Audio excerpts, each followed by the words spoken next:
ताई जी का गुस्सा इतना बढ़ गया कि उन्होंने एहसास में ईशा से कहा सा व्यवहार कर दिया और ईशा को घर से बाहर जाने के लिए कह दिया। पर इस बार सूरज निश्चय करता है कि वह ईशा को किसी तरह अकेला नहीं छोड़ने वाला। वह हॉस्टल से ईशा को वापस घर लाकर उसकी सुरक्षा का पूरा ख्याल रखता है। उस हादसे की वजह से ईशा का मन इतना आहत हुआ है कि अब उसे लाल रंग देखकर भी बेचैनी हो जाती है। उसे हर चीज खून सी नजर आने लगती है। इसलिए सूरज धीरे धीरे घर में मौजूद लाल रंग की चीजों को छिपाने लगता है ताकि ईशा को कोई असहजता न हो। मंदिर का मंडप भी लाल था और ताई जी वहीं पूजा कर रही थीं। जब सूरज ने मंडप को ढकने की वजह बताई, सिर्फ ईशा की भावनाओं का ख्याल रखते हुए, तो ताई जी को शक हुआ और वे चौंक पड़ी। उन्होंने सोच लिया कि कहीं सूरज को ईशा से ज्यादा लगाव तो नहीं हो गया। गुस्से में वे सूरज से तीखे शब्द कह देती हैं, पर सूरज शांत और प्रेम से सब कुछ समझाने की कोशिश करता है। उसे बस ईशा की तकलीफ कम करनी है। ताई जी के क्रोध और नाखुशी के बावजूद सूरज ने फैसला किया कि ईशा को घर से जाने नहीं देगा।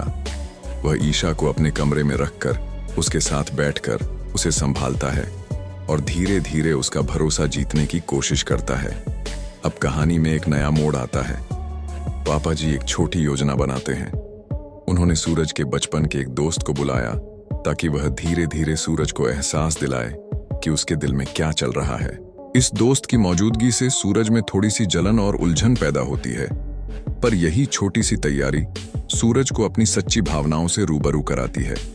दोस्त कुछ हल्की फुल्की नजदीकियां बढ़ाता है, जिससे सूरज को पता चलता है कि उसे ईशा की कितनी परवाह है।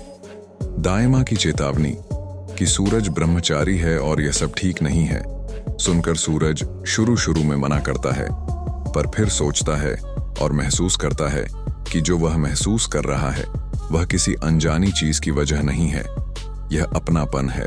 धीरे धीरे सूरज पूरी तरह से निर्णय लेता है।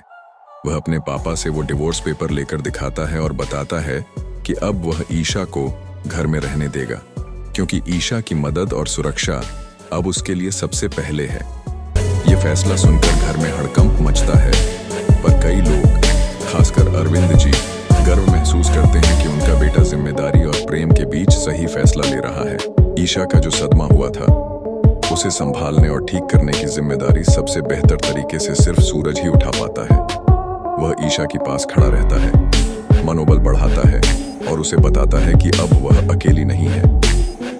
सूरज ने घर में हर लाल चीज को हटाकर या ढककर ऐसा माहौल बनाया कि ईशा धीरे धीरे सुरक्षित महसूस करने लगे। दाई मां शुरू में इस बदलाव को पसंद नहीं कर पाती।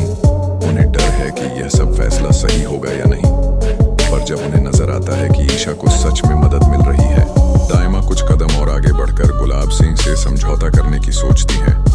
उनका मकसद बस यही है कि घर परिवार की मर्यादा और सुरक्षा बनी रहे। पर अब सब कुछ आसान नहीं, रिश्तों में उलझने हैं, पुरानी बातें याद आ रही हैं।